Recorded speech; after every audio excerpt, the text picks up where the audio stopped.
Welcome to the Learning Pines YouTube. We hope this video helps. In this video, I will explain how to use easy fatalities in Mortal Kombat X. First, you need to acquire easy fatality tokens. These are special, one-time use items that make performing those spectacular finishing moves much simpler. You can earn them by playing through the game's story mode or by completing various challenges in the towers. Additionally, many tokens can be found and unlocked within the crypt by spending your in-game coins. Once you have a token, performing an easy fatality is straightforward. After winning the final round, wait for the finish him or finish her prompt to appear.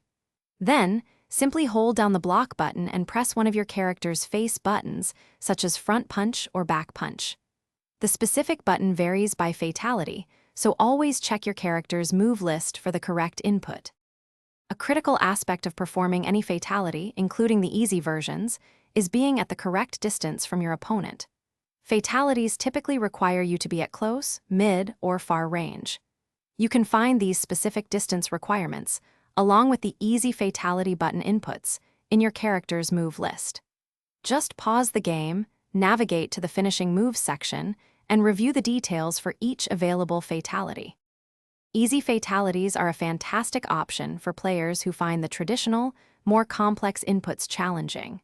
They guarantee you can consistently execute those iconic, brutal finishing moves without the frustration of missed commands.